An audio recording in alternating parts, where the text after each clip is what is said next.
Bienvenue, chers auditeurs, pour une nouvelle enquête fascinante avec le célèbre Hercule Poirot. Nous aimerions savoir d'où nous écoutez-vous et quelle heure est-il chez vous en ce moment. N'hésitez pas à nous le dire en commentaire, c'est toujours un plaisir de vous lire. Alors, installez-vous bien et que le mystère commence. C'est lors d'un de ces week-ends de printemps agréables et inhabituellement chauds qu'Hercule Poirot et moi, le capitaine Arthur Hastings, nous sommes retrouvés dans le village pittoresque de Little Renford. La campagne était parsemée de fleurs blanches et les haies bourdonnaient d'abeilles. C'était, comme le disait Poirot, tout à fait trop pastoral pour un homme raffiné, mais tolérable, avec des chaussures et un logement approprié. Nous avions accepté une invitation de mon ancien camarade de classe, Charles Meredith, qui tenait désormais un petit magasin d'antiquités dans le quartier. Charles avait écrit avec un tel enthousiasme sur la fête annuelle du village, un spectacle du charme rural anglais, avait-il dit, que j'avais convaincu Poirot qu'une brève retraite lui ferait du bien. « Mon ami, » dit Poirot, en s'installant dans la voiture, avec son élégance habituelle. Je n'ai aucune objection à ces petites vacances, mais qu'il soit entendu. Je ne dois pas être obligé de juger un concours de tartes ou de participer à des courses en sac.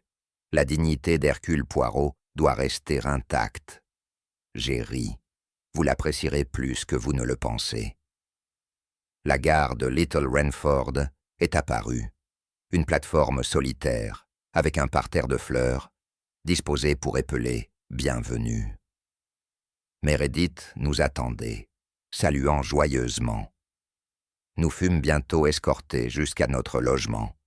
Une charmante auberge recouverte de lierre, avec des poutres en chêne poli et l'odeur des scones frais s'échappant de la cuisine. Poirot, après avoir inspecté la chambre avec l'examen minutieux d'un inspecteur d'hôtel, la déclara acceptable. Le lit est symétrique. Le papier peint, bien que pittoresque, est aligné sans erreur. Bon, je resterai.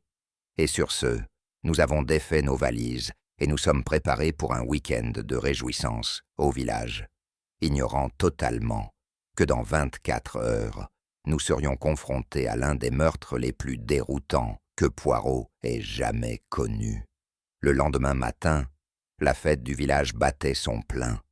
Les enfants couraient entre les étals drapés de banderoles.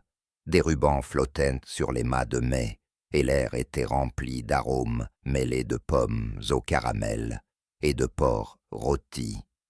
Une fanfare jouait vaillamment près du terrain de cricket, légèrement fausse, mais pleine d'entrain. Poirot, impeccablement vêtu de son costume gris tourterelle et de ses chaussures brillantes, se distinguait parmi les manteaux de campagne et les casquettes plates, comme une orchidée parisienne dans un champ de pâquerettes.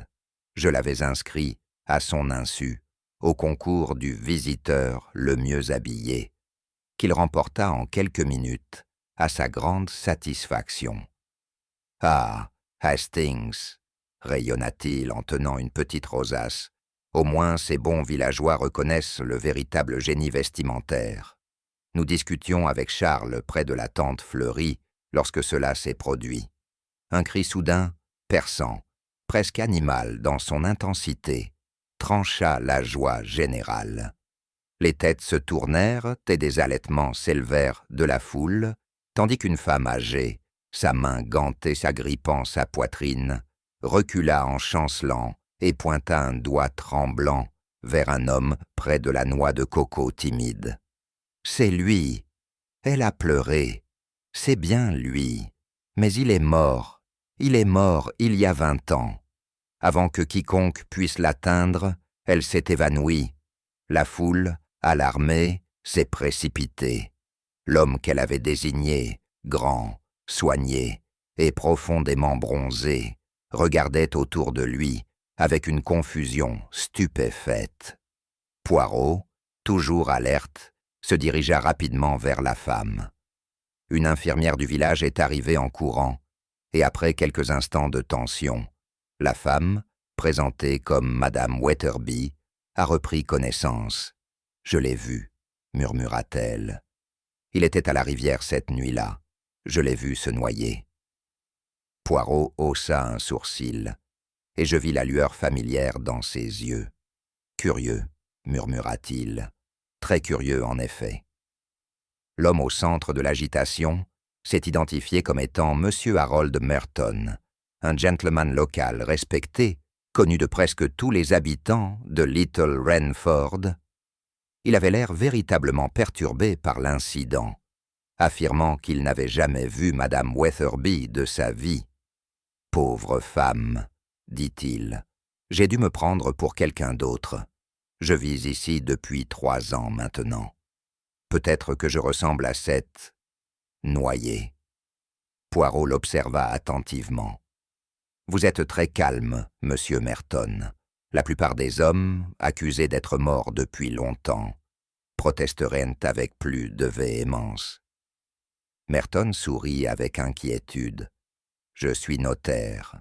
Le calme fait partie du métier. » Curieusement, les villageois se portaient garants de lui. Chacun, interrogé, insistait sur le fait qu'Harold Merton faisait partie de la communauté depuis des années. Le vicaire, le commerçant, la maîtresse de poste, tous se souvenaient de son arrivée, de l'installation de son bureau et de sa participation aux offices du dimanche avec une régularité prévisible. Mais quelque chose harcelait Poirot. « 3 ans, me dit-il plus tard. Pas 5, pas 10. Et pourtant, il est connu de tous. Trop de consensus, Hastings, c'est surcompensé. » J'ai suggéré que nous consultions le constable local, un homme plutôt jeune et timide, nommé Blythe, qui a confirmé que Merton s'était effectivement inscrit dans les registres du village il y a 3 ans, mais qu'au-delà de cela, il n'y avait aucune trace antérieure, pas même une adresse de réexpédition. Pas de camarades de classe, pas de famille, pas de lettres, a déclaré Poirot, pas de passé. Alors que le soleil disparaissait sous l'horizon, projetant de longues ombres sur la verdure du village, nous sommes retournés à l'auberge. Le front de Poirot était plissé, ses doigts alignant distraitement la salière et la poivrière sur la table. « Hastings, a-t-il déclaré, je ne crois pas aux fantômes, mais je crois à la tromperie, et je crois que nous venons de voir un maître en la matière. » C'est après le déjeuner que Poirot, jamais content des ouï-dire, insista pour avoir une conversation discrète avec le gendarme local. L'agent Blythe, un jeune homme plutôt penaud, aux cheveux blonds et à l'expression perpétuellement anxieuse, a accepté de nous rencontrer derrière la salle des fêtes, loin du bourdonnement de la fête.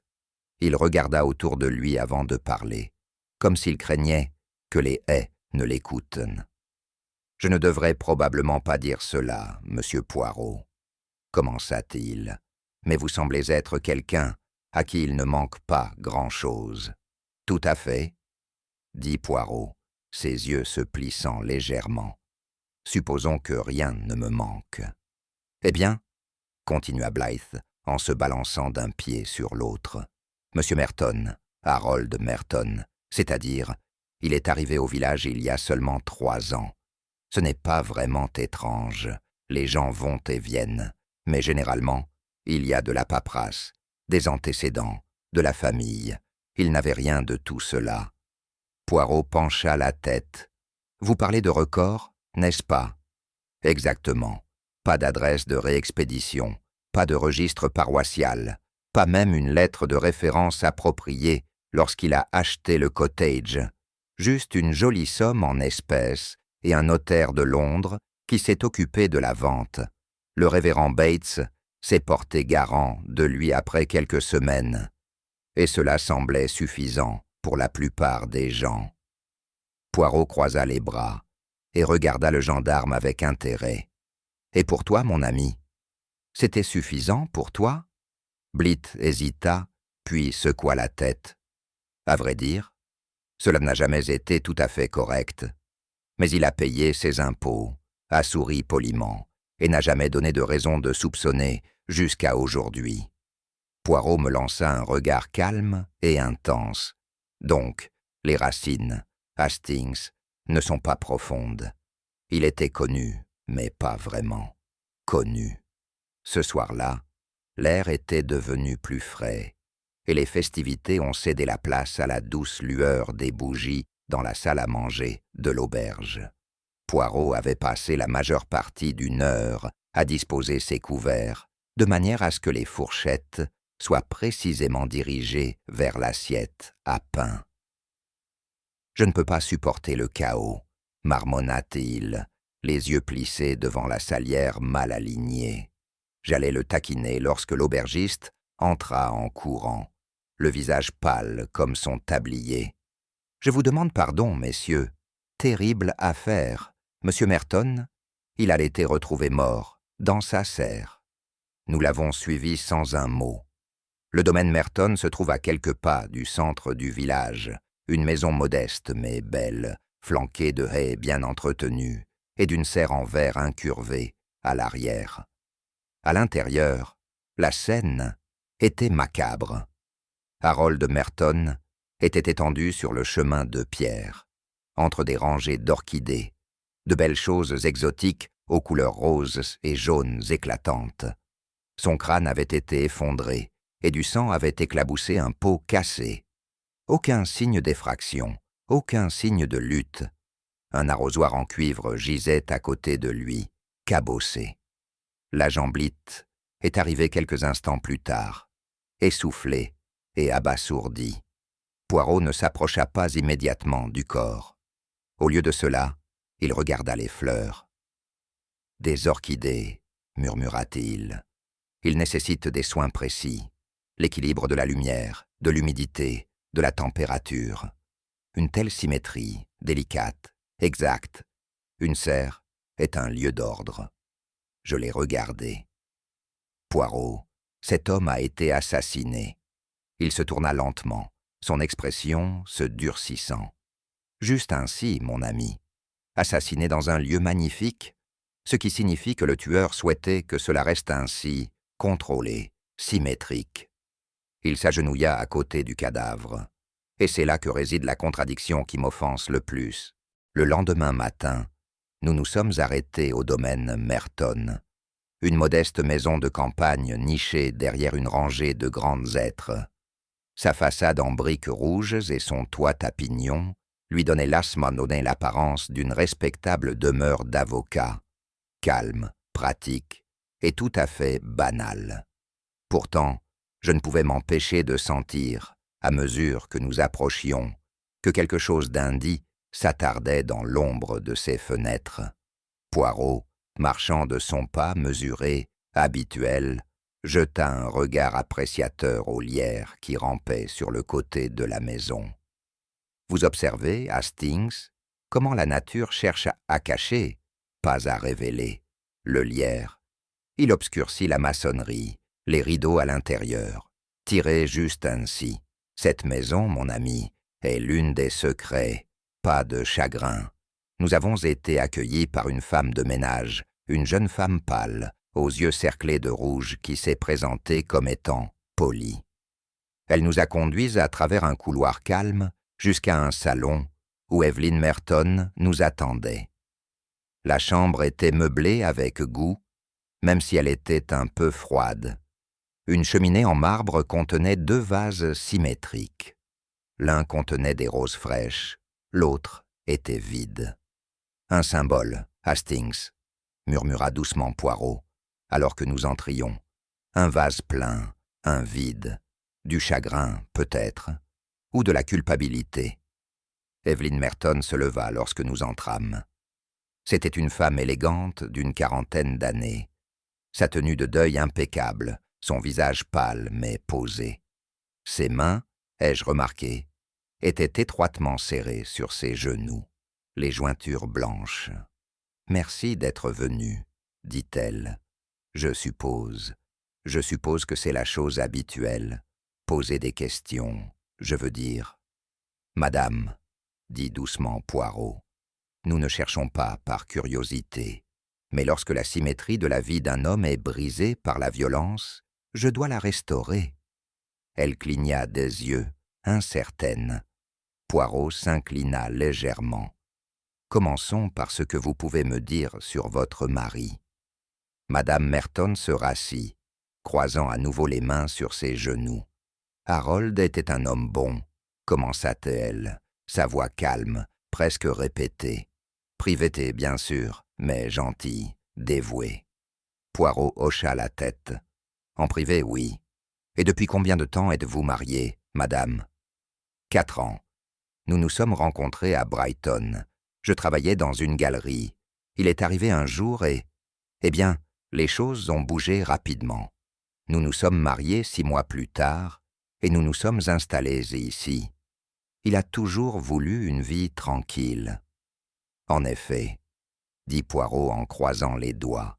« Et cette vie tranquille incluait-elle des visites de vieux amis, de la famille, des associés en affaires ?»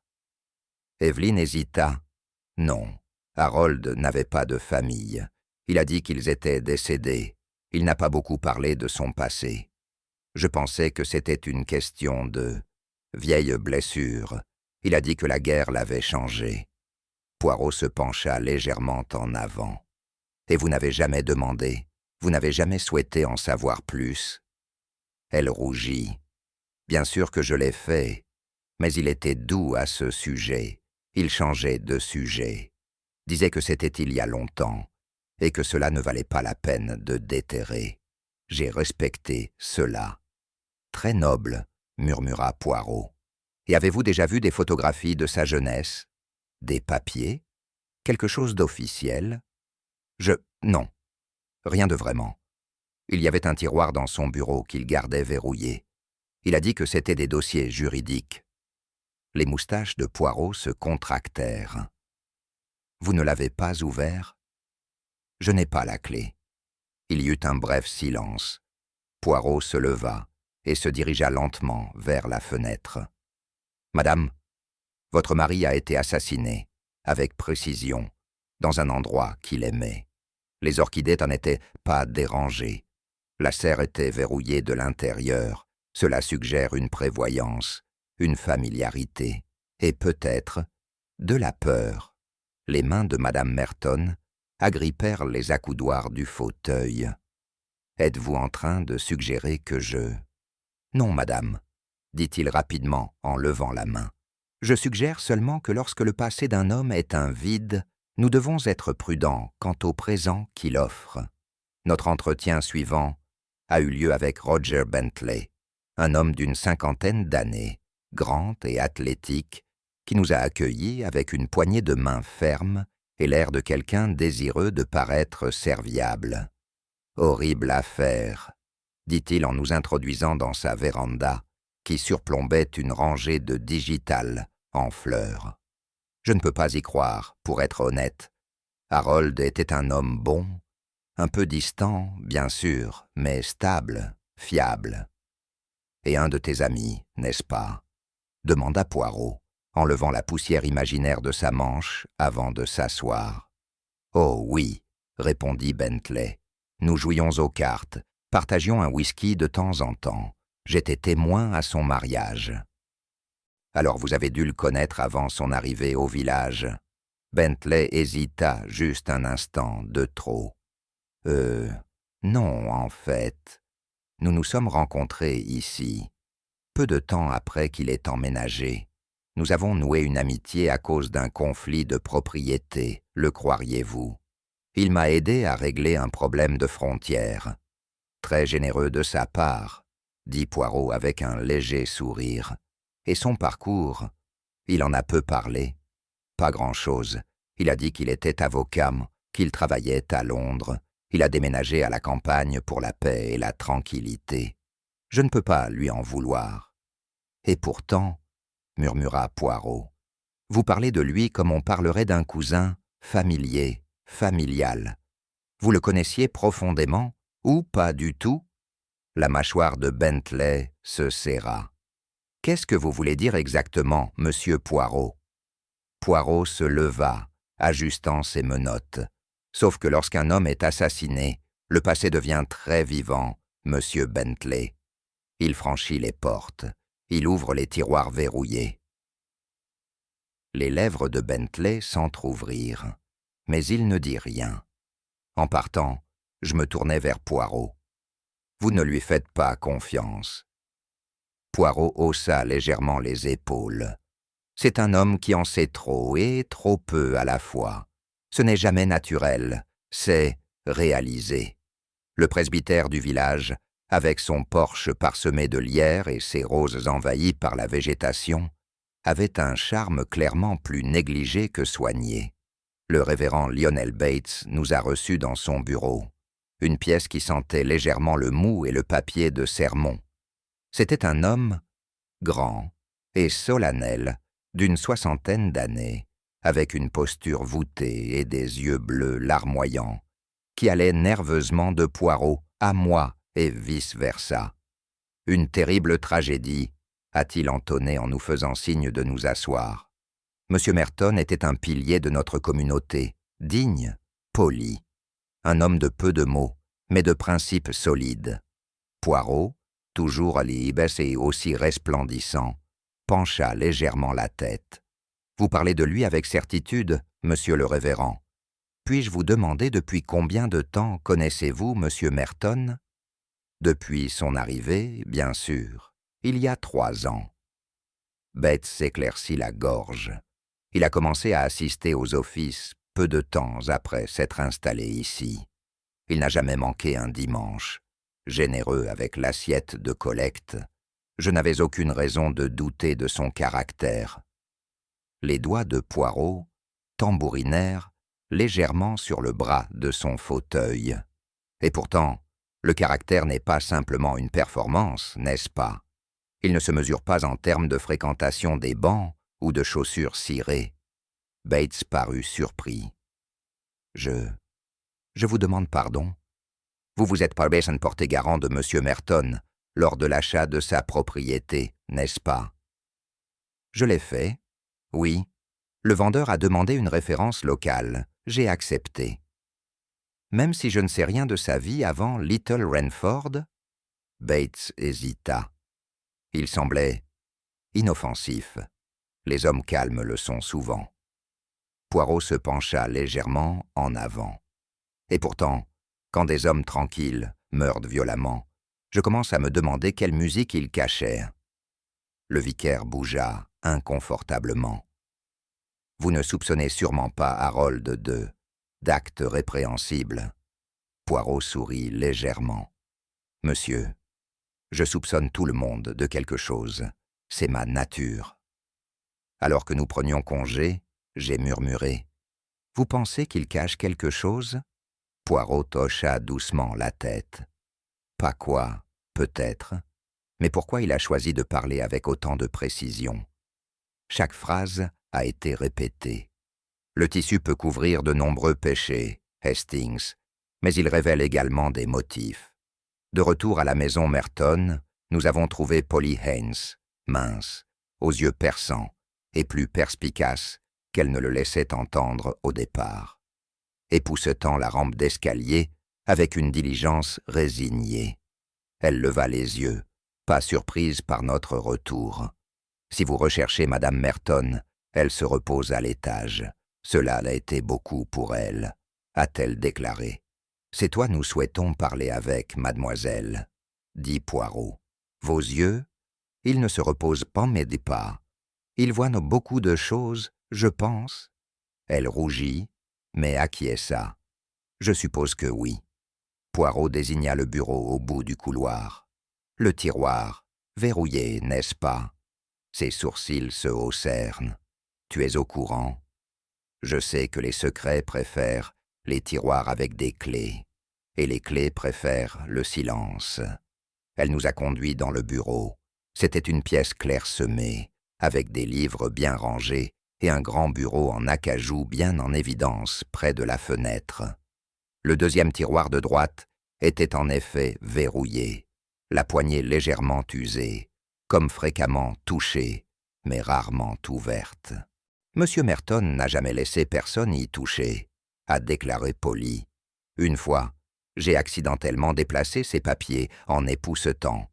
Il est devenu tranchant. Pas en colère, juste sévère. Poirot s'accroupit à côté du tiroir, l'inspectant mais ne faisant aucune tentative pour le forcer. Il a gardé cela très privé, a ajouté Polly. Parfois, tard dans la nuit, je l'entendais ici, l'ouvrir, puis le silence, ne pas écrire, ne pas parler, juste assis. Curieux, dit doucement Poirot. Un tiroir qui ne contient pas de bruit, mais des pensées lourdes. Elle hocha la tête. J'ai toujours pensé, peut-être que ce n'était pas à propos de ce qui se passait dans le tiroir, mais ce dont il avait peur, quelqu'un pourrait trouver dedans. Poirot se redressa. « Merci, mademoiselle. Vous avez aidé plus que vous ne le pensez. Nous avons rencontré Clarissa Wesserby près de la lisière du village, là où la route de gravier se prolongeait en terres agricoles. Elle était assise sur un banc sous une aubépine, tordant un mouchoir entre ses doigts. Grande et mince, avec une attitude calme et posée, elle ne ressemblait guère à sa mère excitable. « J'imagine que vous êtes ici à cause de ce qui s'est passé à la fête, » dit-elle froidement, sans se soucier des plaisanteries.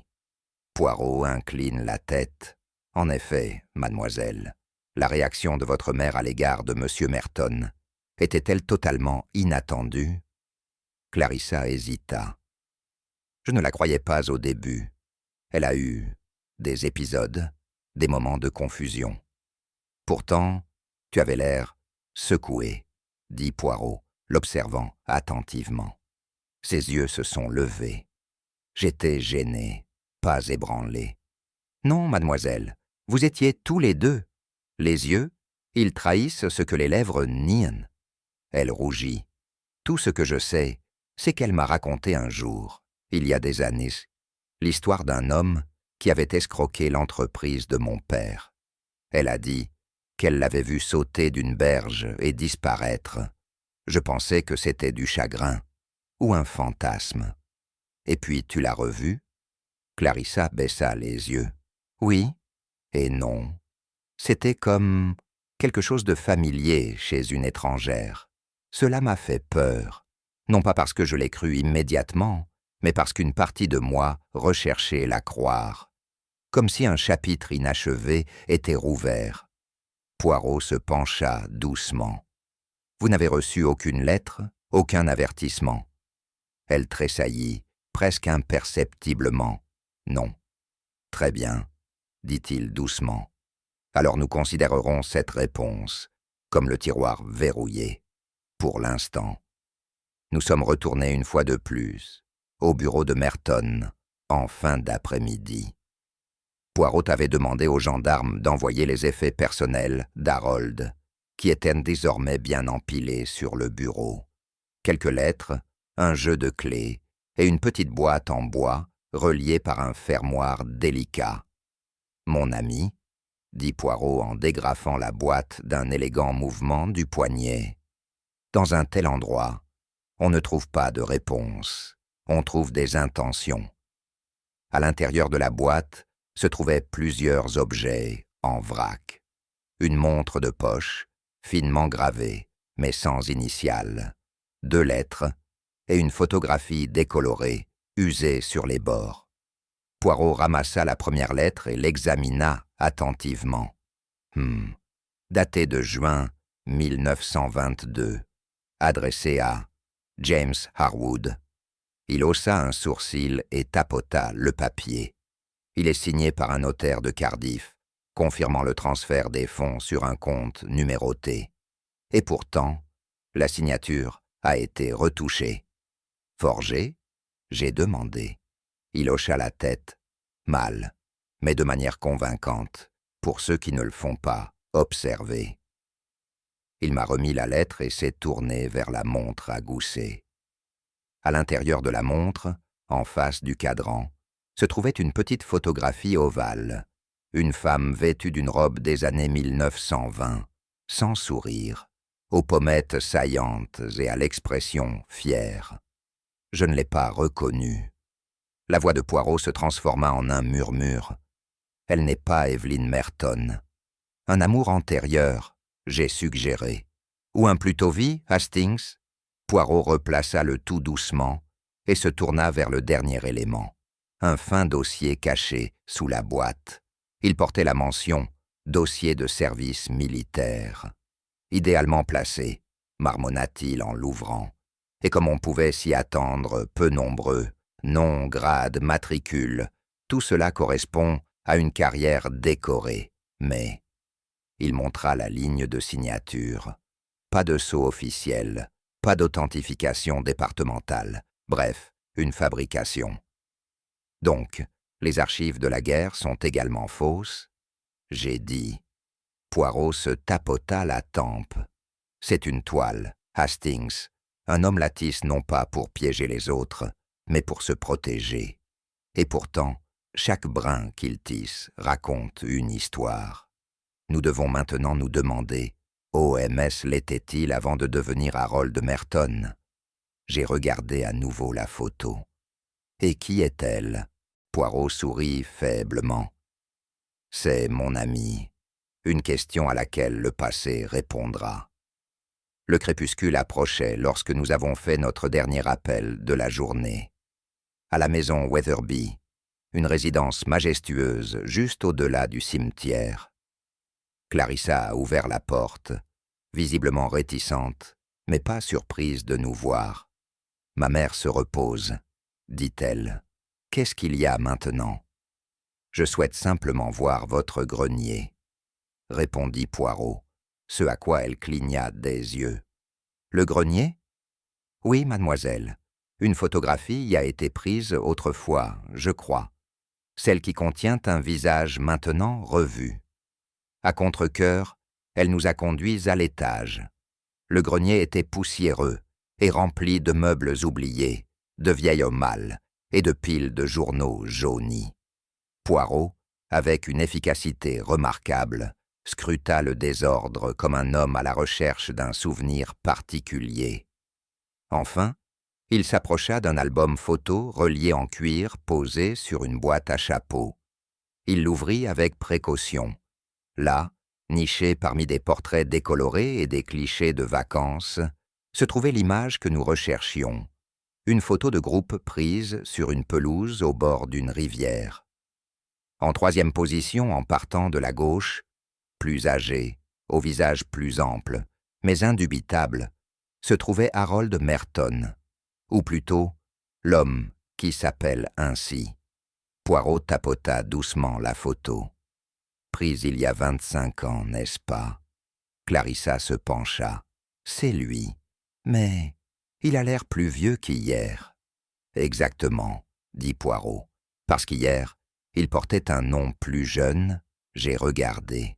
Alors c'est vraiment l'homme que ta mère a vu, l'homme de la rivière. Poirot a clôturé l'album. Il ne s'est pas noyé, il a disparu.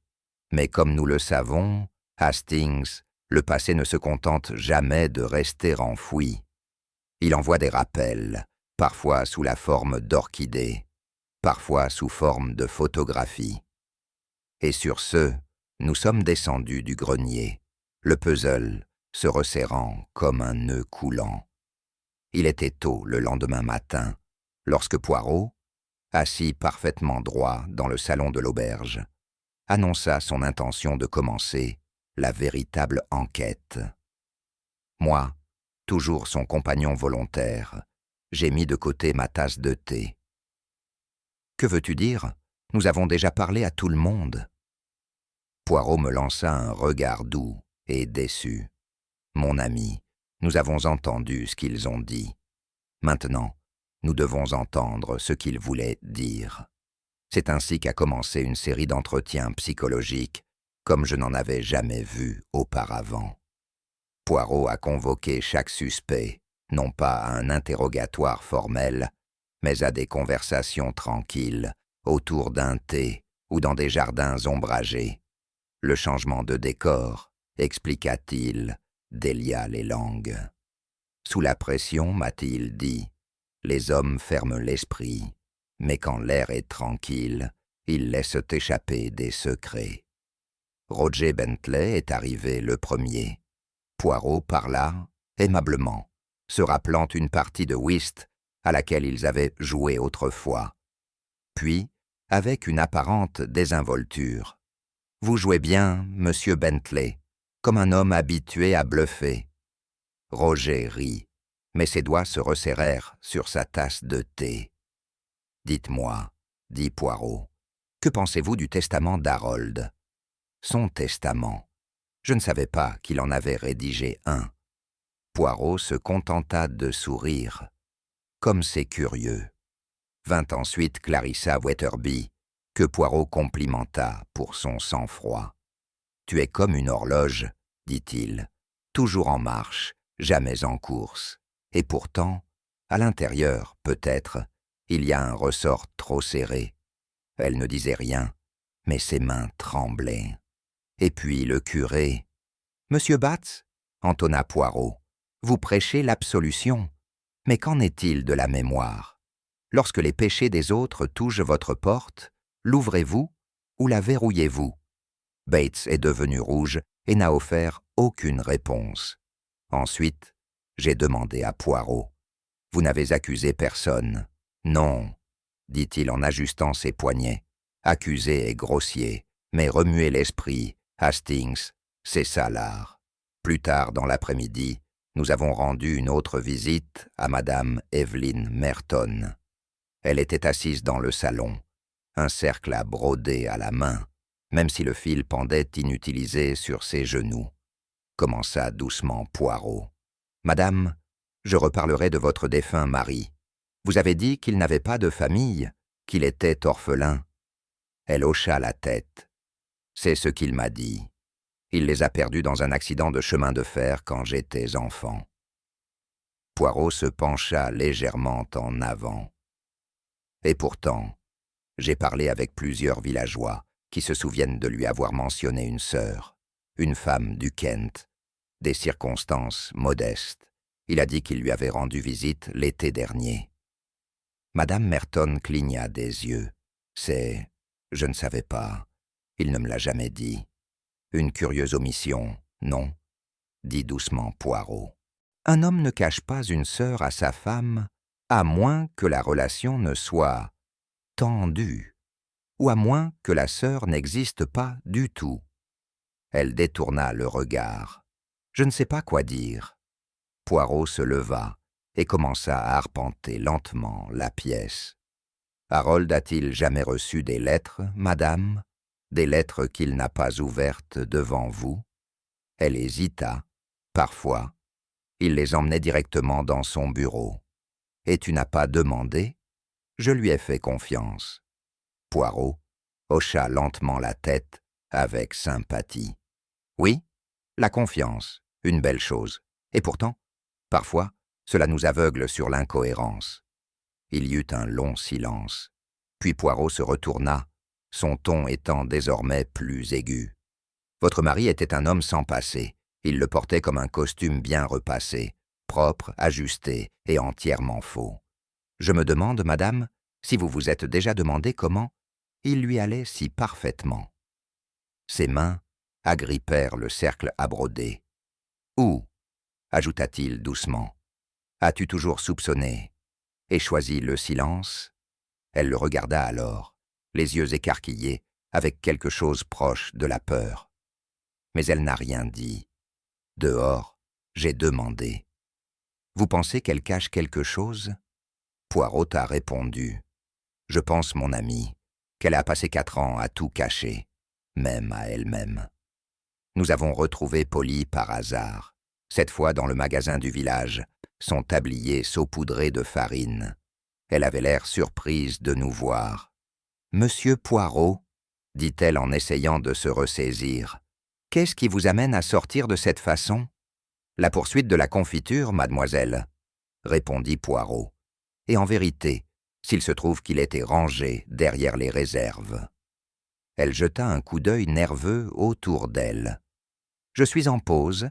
S'il s'agit de Monsieur Merton, il s'agit toujours de Monsieur Merton. » Avec un soupir résigné.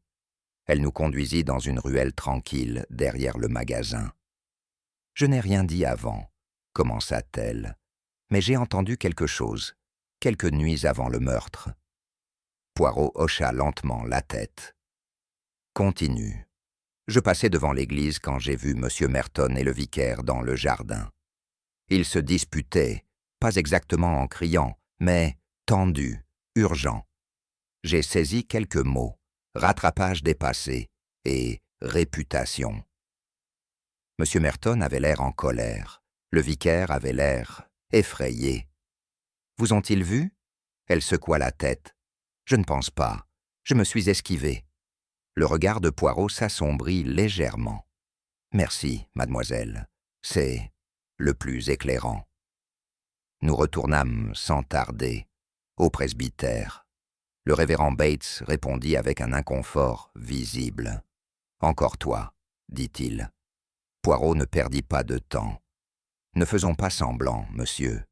Vous vous êtes disputé avec Harold Merton quelques jours avant sa mort. Vous aviez peur de ce qu'il savait. Pourquoi ?» Bates s'assit lourdement. « Ce n'est pas ce que tu penses.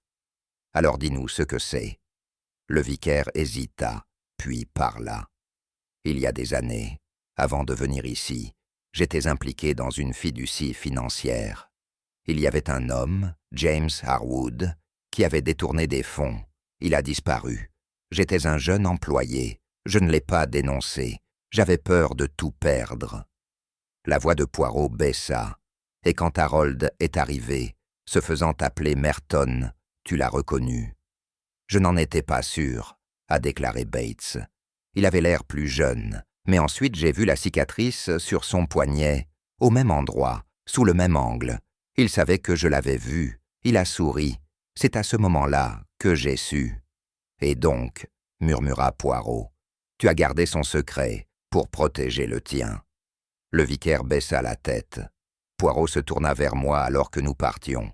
« Un collier de vicaire, Hastings. Il est censé ne rien cacher, mais parfois, il cache la gorge. » Le lendemain matin, Poirot a demandé une autre rencontre avec Clarissa Wetherby.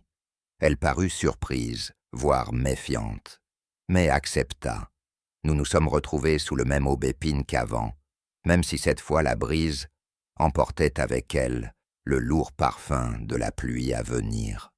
Poirot se tenait à côté d'elle, les mains jointes derrière le dos. « Mademoiselle, » dit-il doucement, « je ne suis pas là pour accuser, je suis là pour comprendre. »« Je t'ai dit tout ce que je savais, » répondit Clarissa, son ton sec, mais pas froid.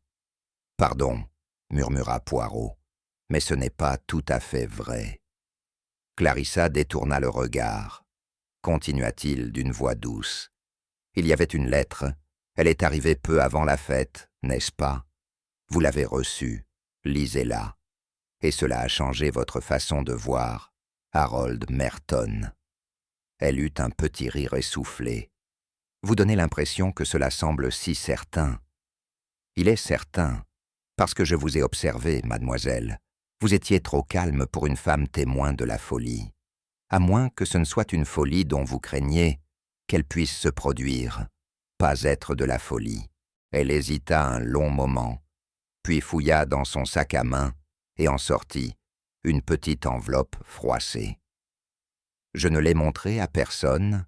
Je pensais que c'était une blague ou du chantage. » Poirot ouvrit l'enveloppe avec précaution. À l'intérieur se trouvait une seule feuille de papier, dactylographiée et non signée. « L'homme que vous appelez Harold Merton n'est pas celui que vous pensez. Il a un autre nom, un passé. Regardez de plus près. » Je me suis penché par-dessus son épaule. Pas d'expéditeur, pas d'adresse. Poirot hocha la tête. « Non, mais la vérité s'annonce rarement en fanfare. Elle préfère les ombres. » Clarissa se mordit la lèvre. « Pensez-vous que ma mère avait raison depuis le début ?» Poirot plia la lettre et la rendit. « Je pense que votre mère a vu le fantôme de la vérité. Et vous, mademoiselle, avez reçu son avertissement. » Alors que nous nous éloignions, Hastings a demandé « Pourquoi le cacher à la police ?» Poirot sourit. Parce que, mon ami, la vérité entre de mauvaises mains devient la peur. Et la peur rend le prochain mensonge plus facile à dire. Au moment où nous sommes retournés à l'auberge, j'étais complètement épuisé, mentalement plus que physiquement. Mon esprit avait l'impression d'avoir parcouru une douzaine de versions de la même histoire, aucune ne correspondant vraiment. Je dois admettre, Poirot, dis-je en m'affalant sur une chaise près de la cheminée. Je n'ai pas la moindre idée de qui a tué Harold Merton. Bien, répondit Poirot, en se versant une tasse de tisane. Cela signifie que nous faisons des progrès. Je ne vois pas en quoi la confusion est un signe de progrès. Il remua sa tasse précisément 2 fois. Parce que, mon ami, quand les mensonges commencent à s'enchevêtrer, la vérité prépare son entrée. J'ai gémi. Revoyons, d'accord. Evelyn Merton dit qu'Harold n'avait pas de famille. Mais les villageois disent qu'il a mentionné une sœur. Roger Bentley le connaissait trop bien, pour ne le connaître que depuis 3 ans. Le révérend Bates cache ses liens avec un homme nommé Harwood. Et maintenant nous avons trouvé de fausses lettres, un faux dossier de guerre et un tiroir verrouillé que personne n'a ouvert. Poirot hocha la tête. Continuez. Il y a Clarissa, qui a reçu un avertissement anonyme et prétend douter de l'instinct de sa propre mère, mais qui a quand même gardé la lettre secrète. Et puis il y a Polly, qui a entendu Harold et le vicaire se disputer quelques jours avant le meurtre.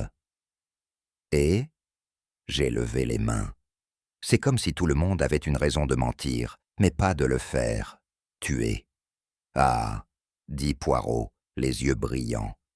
Et voilà, la clé du labyrinthe. Tous avaient des raisons de mentir, mais un avait des raisons de mentir. Silence. J'ai cligné des yeux. Alors tu sais qui a fait ça? Je sais, dit-il en sirotant délicatement, que la vérité était comme l'orchidée. Elle ne fleurit que dans des conditions soignées. Et moi, Hastings, j'ai préparé le sol. Poirot. Il se leva, effaçant une miette inexistante de sa manche. Demain, nous les rassemblons. Et puis, le grand démasquage. Ce n'est pas tous les jours, même dans un village habitué aux ragots et aux petits drames, que le corps d'un homme fraîchement enterré est exhumé. Et pourtant, c'est précisément ce qui s'est produit suite à la demande sévère, formulée avec une courtoisie impeccable et une insistance inébranlable d'Hercule Poirot. Les villageois étaient naturellement indignés.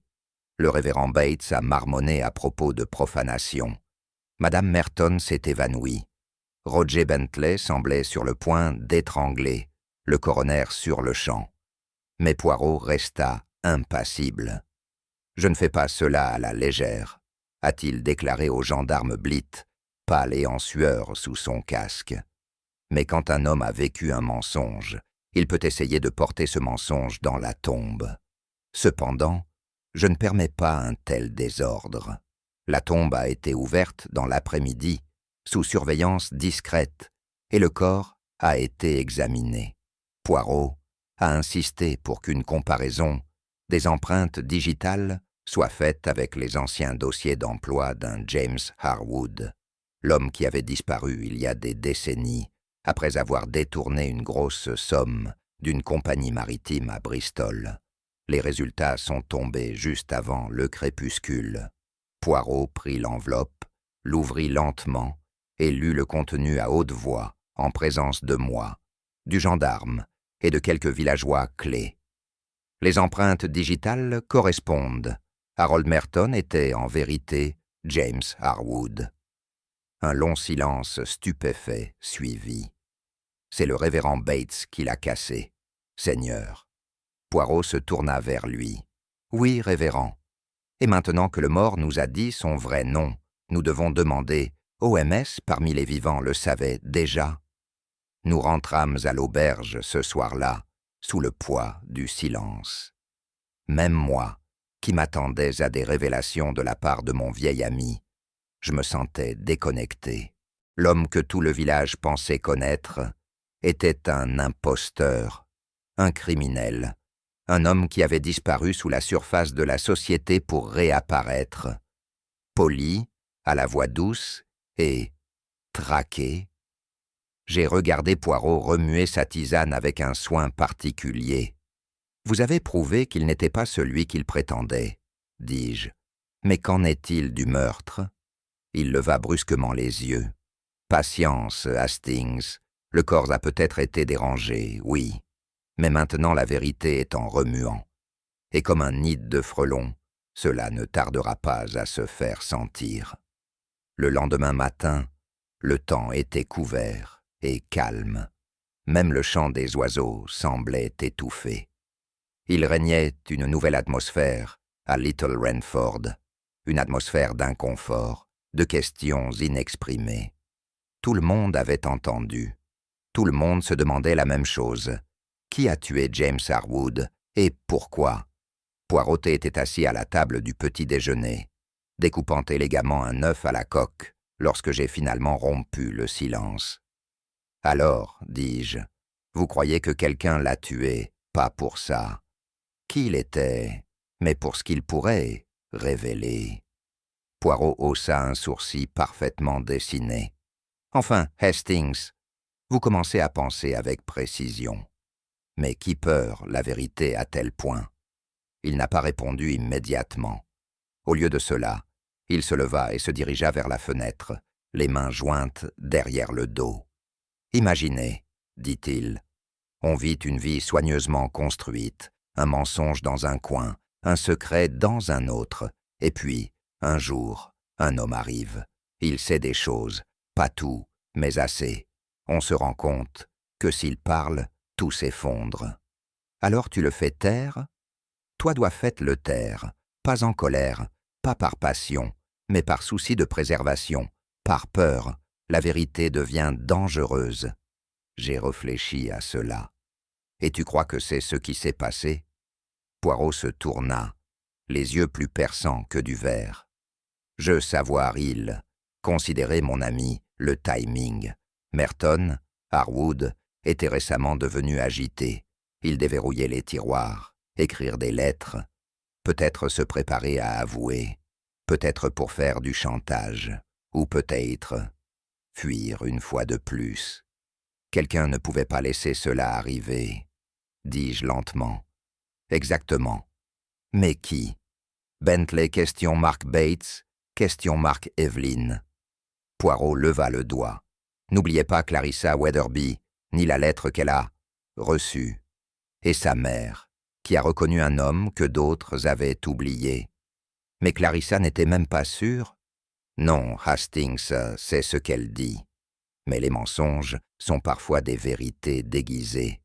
Je crois que notre meurtrier a vu le bord de l'étau se resserrer et a plutôt choisi de tirer le levier de la trappe d'un autre. La métaphore était macabre mais pertinente. Poirot se rassit et plia soigneusement sa serviette. Il est temps de les rassembler, Hastings, un par un. Ils nous ont induits en erreur. Maintenant, nous devons les rassembler. Et j'apporterai la symétrie qui manque si cruellement à cette affaire. Et la vérité? Poirot sourit faiblement. Ah, la vérité, mon ami. Attends dans le salon. Il était un peu plus de 7 heures lorsque les invités commencèrent à arriver au salon Merton. L'air était chargé d'une tension tranquille, comme si les murs mêmes avaient entendu les secrets chuchotés de la semaine et attendaient maintenant, haletant, leur dévoilement. Poirot avait tout orchestré avec une précision théâtrale. Les chaises étaient disposées en demi-cercle, précisément à égale distance de la cheminée, et une table basse était assise au centre avec une carafe de Xérès, intacte. « Vous avez déjà fait ça ?» ai-je remarqué en notant de l'encre fraîche dans mon cahier. « Mais oui, Hastings, » répondit Poirot, ajustant une petite pochette de costume parfaitement pliée. La vérité, comme un chat réticent, doit parfois être cajolée avec des coussins et de l'ordre et peut-être une touche de drame. Madame Evelyn Merton entra la première, pâle et résolue. Elle était suivie de près par Roger Bentley, essayant un peu trop de paraître décontracté. Le révérend Bates arriva avec son col de bureau, légèrement de travers, les mains nerveusement jointes devant lui. Clarissa Wetherby et sa mère, la toujours fragile Madame Wetherby, vinrent ensuite, Clarissa raide, sa mère palpitant de nervosité. Finalement, Polly Ann se glissa par la porte latérale, jetant un regard vers Poirot avec quelque chose entre admiration et appréhension.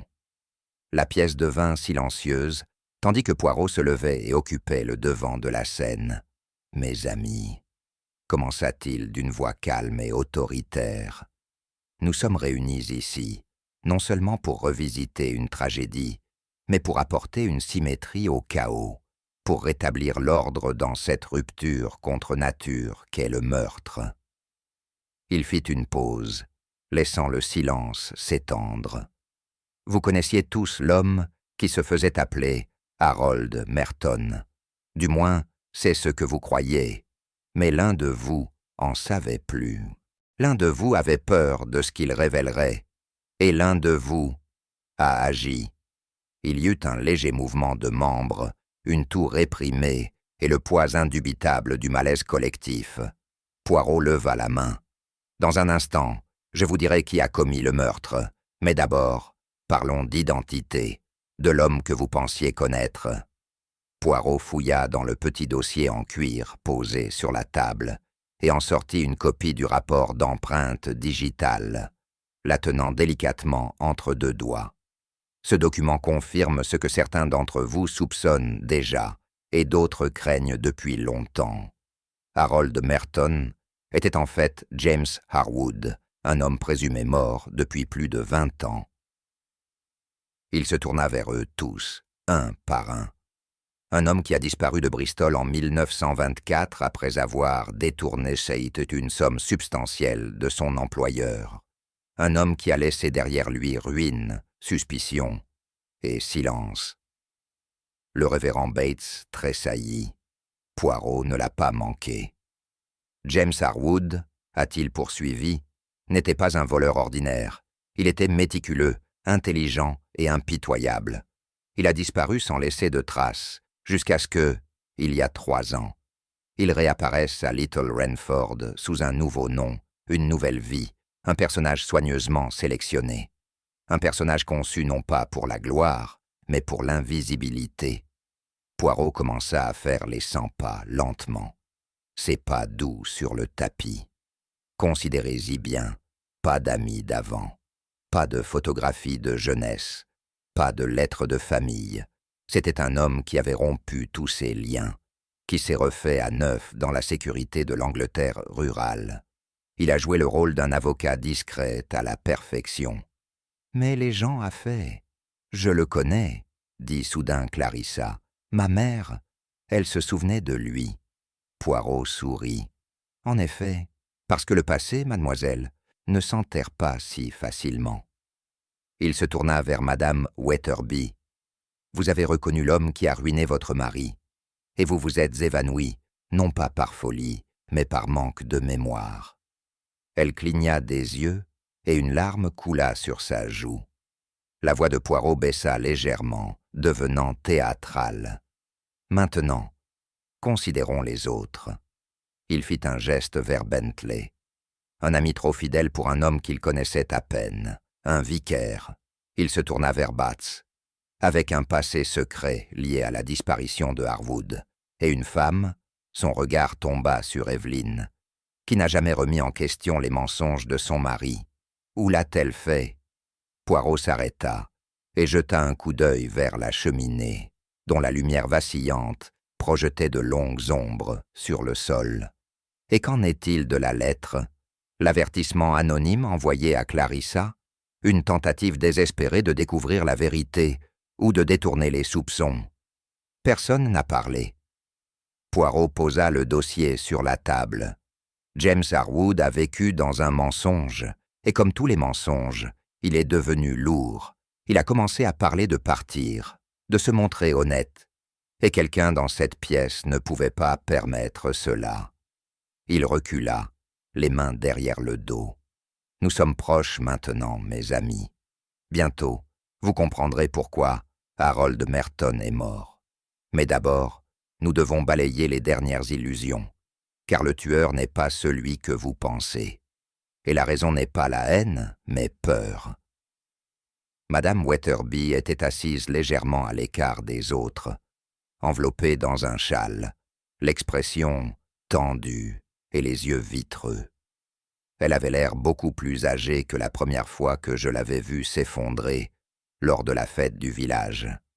Elle avait désormais une dignité fragile, celle d'une femme longtemps accablée par des souvenirs trop vifs pour s'effacer. Poirot tourna son attention vers elle avec une douceur inhabituelle. « Madame, dit-il, il est temps. Vous avez reconnu l'homme qu'ils appelaient Harold Merton, non pas à cause d'un passé commun à Little Renford, mais parce que vous l'aviez connu autrefois sous un autre nom. » Elle inspira brusquement. « Je pensais que je devais me tromper, » murmura-t-elle. « J'ai prié pour l'être. » « Mais ce n'était pas le cas, » dit doucement Poirot. « James Harwood, l'homme qui a ruiné votre mari. L'homme qui a disparu après l'effondrement de la compagnie maritime de Bristol. Vous l'avez vu renaître dans ce village, portant de nouveaux vêtements et un nouveau nom. Ses yeux se sont agrandis. « Mon mari lui faisait confiance, » murmure-t-elle. « Il s'est porté garant de lui devant le conseil d'administration, quand tout s'est effondré. La honte était trop grande. Il s'est suicidé un mois plus tard. James Harwood l'a détruit. »« Et quand tu l'as revu ?»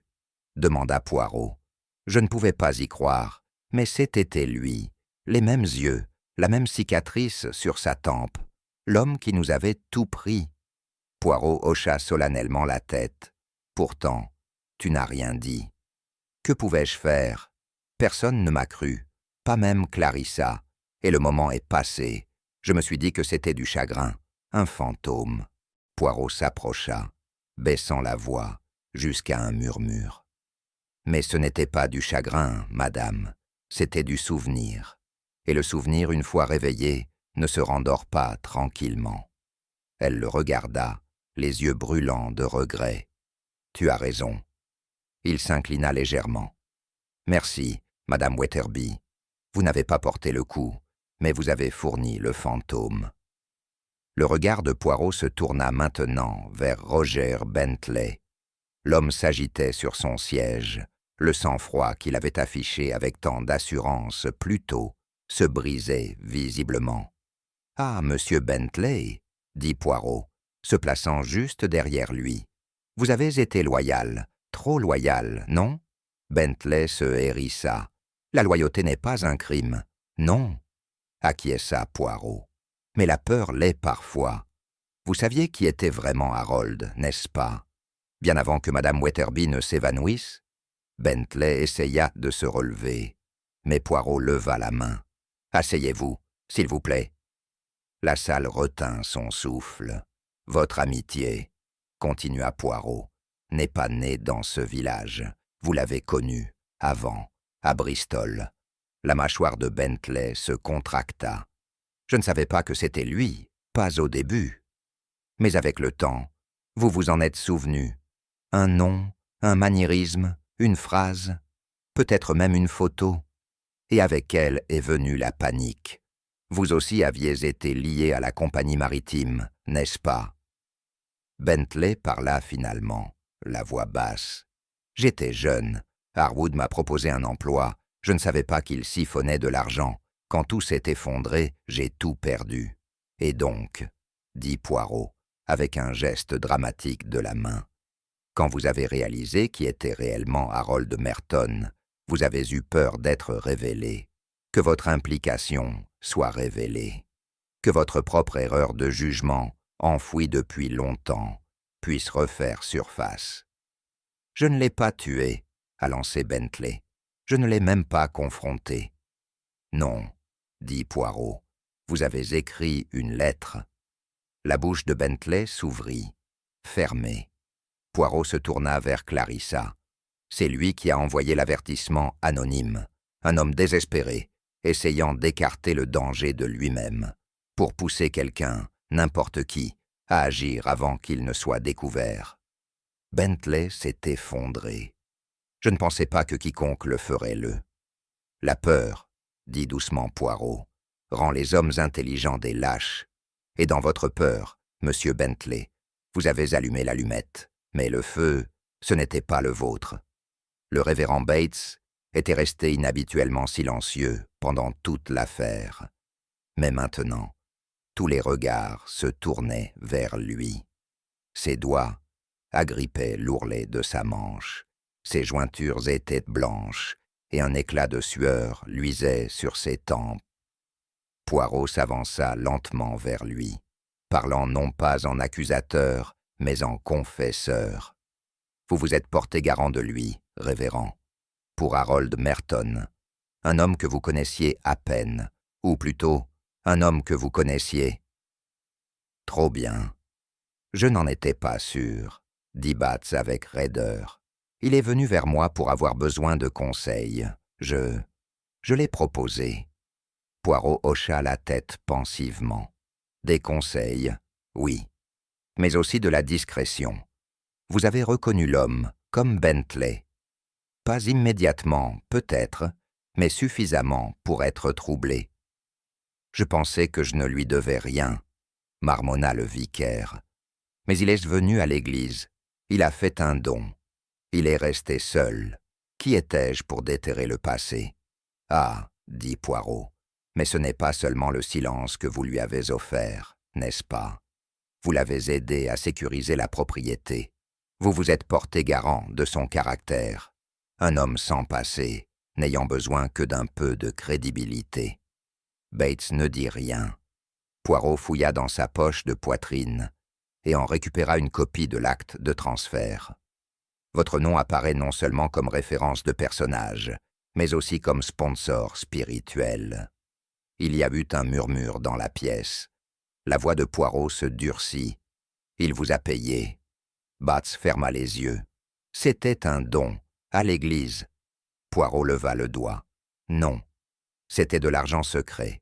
Un petit prix pour garantir que votre propre passé, votre complicité silencieuse dans le scandale Harwood, ne soit pas perturbée. Je n'ai pas été impliqué dans la fraude, a déclaré Bates, la voix brisée. Mais j'ai vu des choses, je les ai ignorées. J'aurais dû parler à l'époque, je ne l'ai pas fait.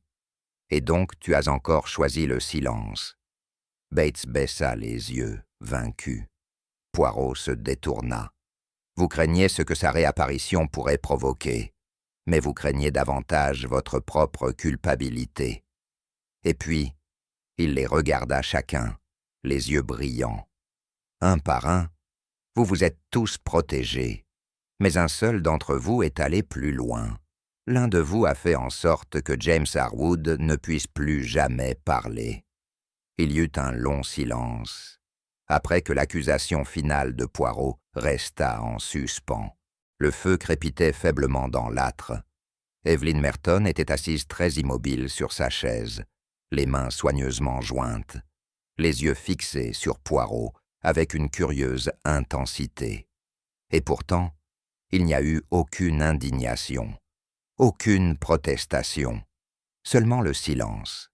Poirot s'avança, sa voix soudain plus douce. « Vous êtes une femme de grâce, madame, d'élégance, une créature d'ordre comme moi. » Pourtant, elle ne parlait pas. Vous avez épousé un homme qui offrait la paix, la discrétion, une vie sans question. Vous avez construit une routine, une structure, mais tout était basé sur un mensonge.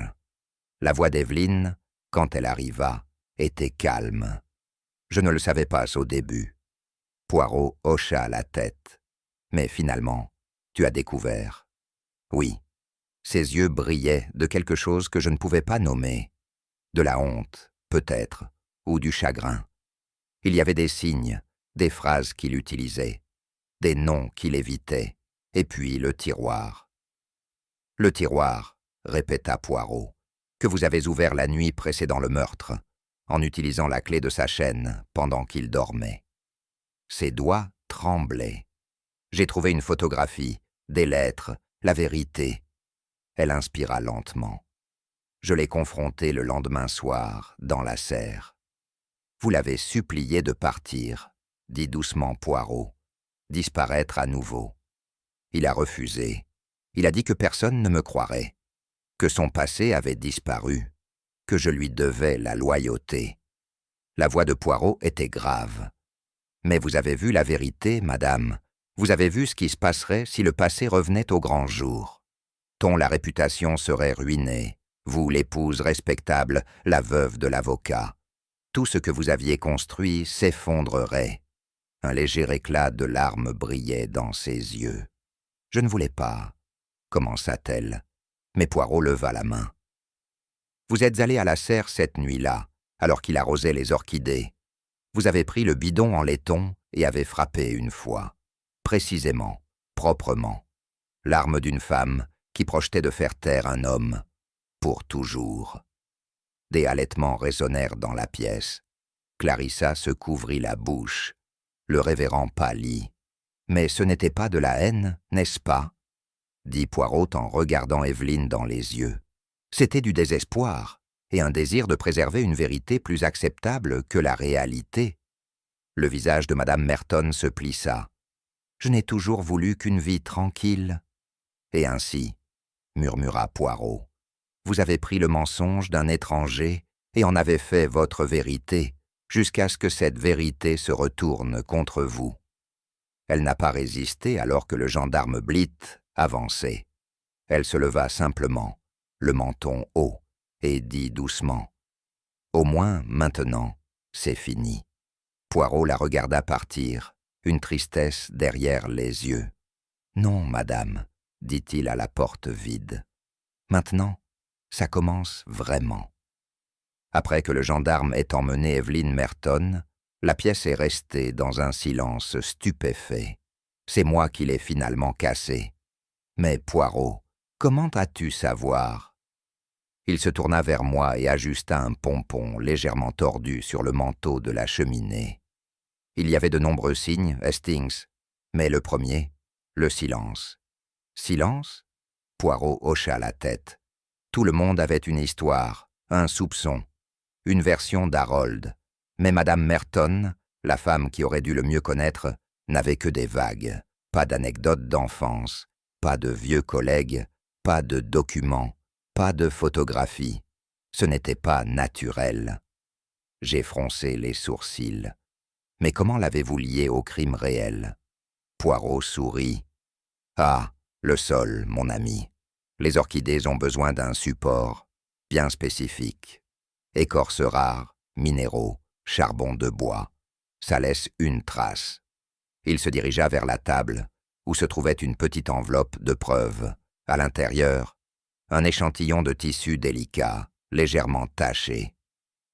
Sur les poignets de ses gants de jardinage, Hastings, le même composé d'orchidées trouvé sur les lieux du meurtre, mais seulement sur ses gants, ni sur ceux d'Harold, ni sur ceux de Polly, ni sur ceux du jardinier.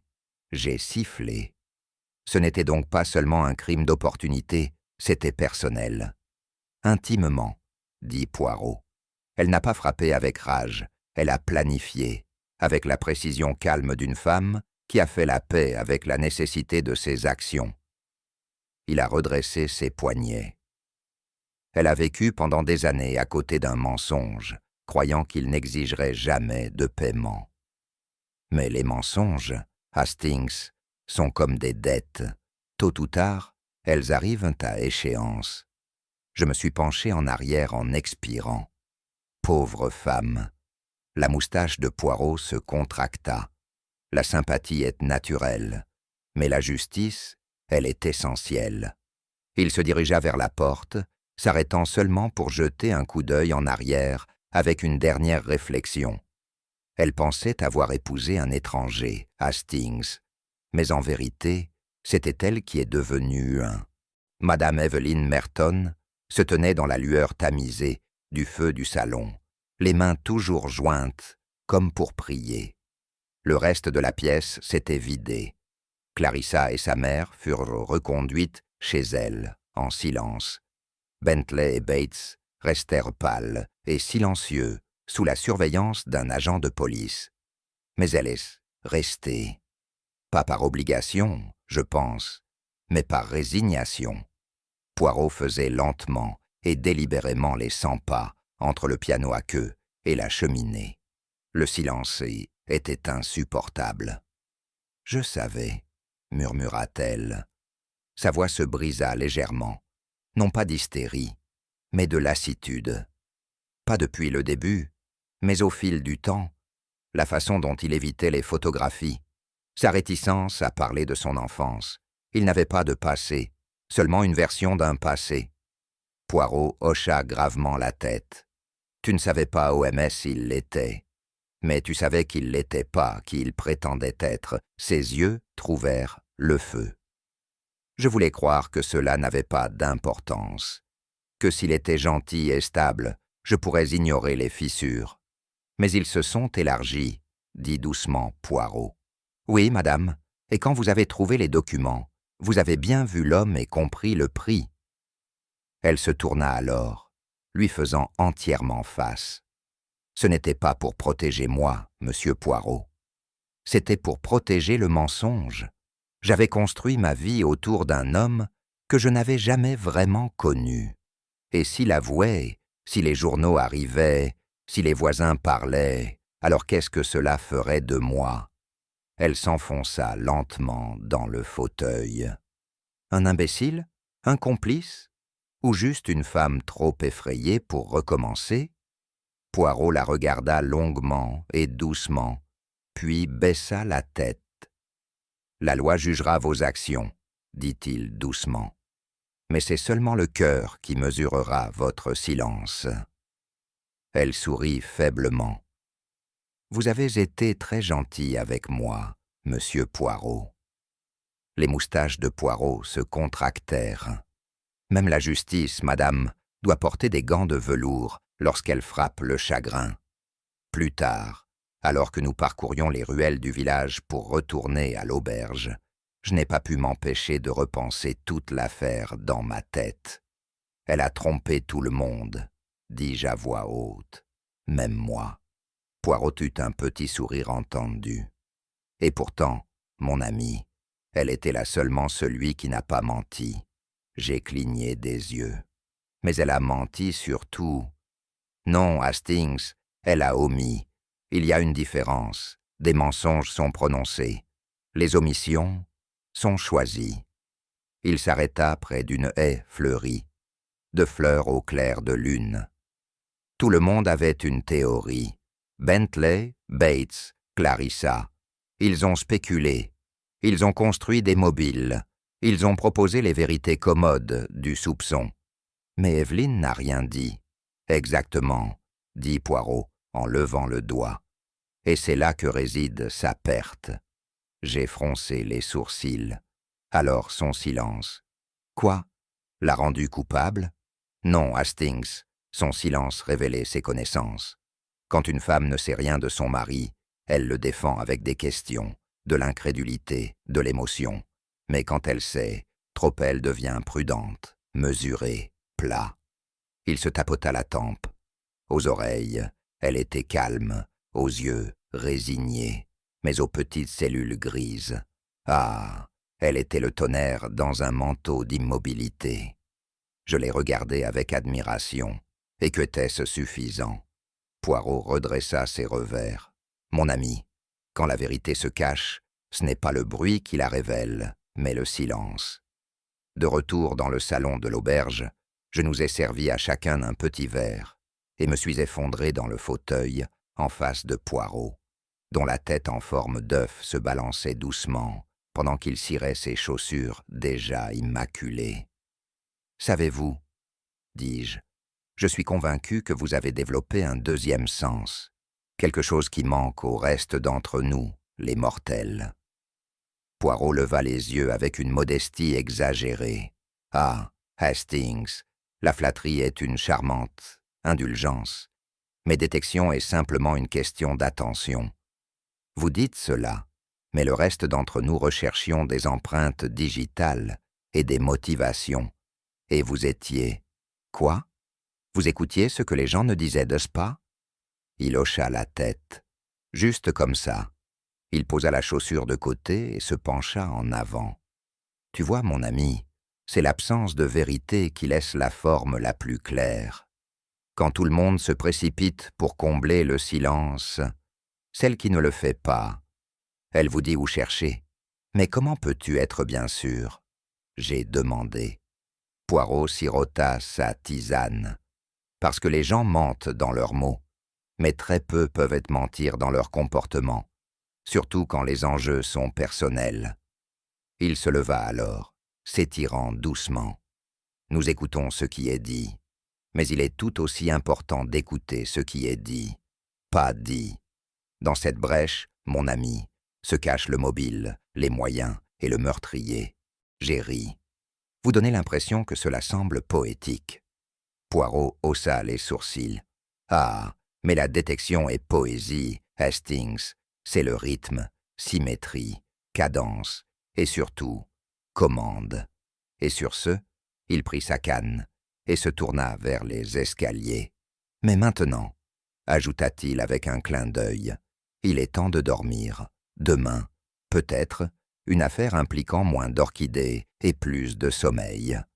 C'est une curieuse tournure des événements qui a ramené Clarissa Weatherby devant la porte de la résidence Merton, seulement 2 jours après son arrestation. Cette fois, cependant, elle ne manifestait ni suspicion ni chagrin, mais de l'incrédulité. Ils ont dit que les fonds n'avaient pas été réclamés, nous a-t-elle dit, les mains agrippées au parchemin plié, détenu sur un compte suisse sous le nom de J.H. James Harwood. Poirot, assis près du foyer avec un air de symétrie, satisfaite, inclina légèrement la tête.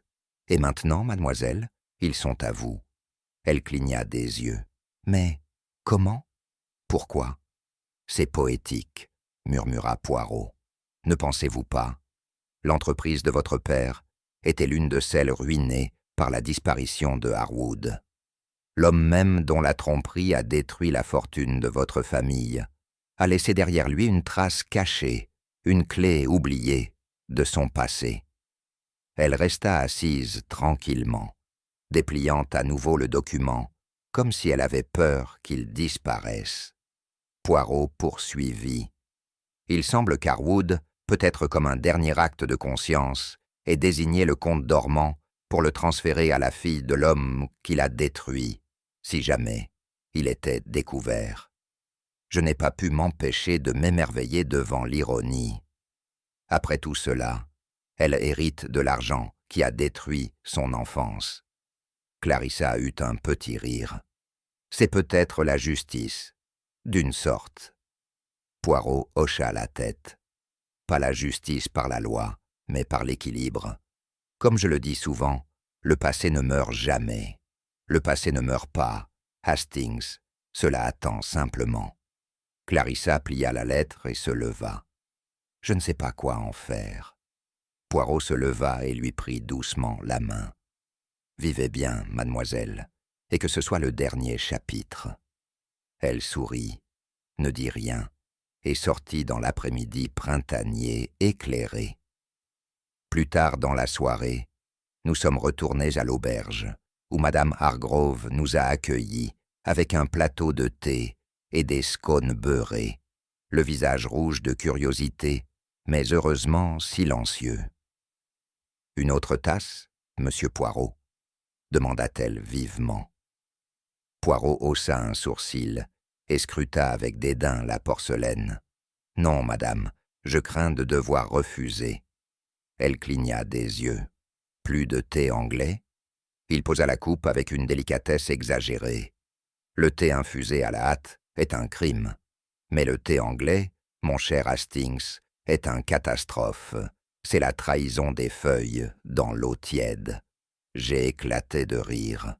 Poirot se leva, récupérant ses gants et sa canne. « Viens, Hastings, marchons avant le souper. Mon esprit est satisfait, mais mes moustaches ont besoin d'air frais. » Alors que nous sortions dans la pénombre, le village tranquille reprit son rythme derrière nous. Le mystère était passé, mais ses répercussions subsistaient. Je secouai la tête. « Tu détestes vraiment notre thé, n'est-ce pas ?» Poirot sourit. « Pas de haine, Hastings, j'admire simplement l'ordre, et le thé anglais, hélas, n'en a pas. » Et sur ce, il a levé son chapeau à un facteur surpris et a disparu dans la ruelle, laissant derrière lui une trace de logique, d'élégance, et le moindre parfum de bergamote. Et ainsi, alors que le rideau tombe sur un autre village tranquille, avec des secrets bien plus bruyants que ces cloches du dimanche, une vérité reste éternelle. Même les mensonges les plus soigneusement enfouis finiront un jour par traverser le sol, à la recherche de lumière. Pour Poirot, il ne s'agissait ni d'une empreinte digitale, ni d'un aveu, mais un silence trop parfait, un gant trop propre et une femme trop calme qui a révélé le tueur. Mon ami, Poirot dit, en vérité il n'est sans jamais bruyant, mais il est toujours patient, et à la fin, il trouvera toujours sa voie. Ce à quoi j'ai répondu, avec ma crainte habituelle et un peu d'épuisement. La prochaine fois, Poirot, nous pourrions peut-être résoudre une affaire qui n'implique pas d'orchidées, d'exhumation ou de thé anglais. Que faire, toi? Vous pensez que c'est le plus gros indice qui a trahi Evelyn Merton? Était-ce son silence, le gant, ou toute autre chose? Partagez votre théorie dans les commentaires. Nous serions ravis d'entendre votre esprit de détective à l'œuvre. Si vous avez apprécié ce mystère d'Hercule Poirot, n'oubliez pas de partager et s'abonner au canal. Votre soutien nous aide à apporter une nouvelle histoire policière passionnante qui prend vie chaque semaine. Des déductions plus brillantes, des rebondissements inattendus et les petites cellules grises de Poirot arrivent très bientôt.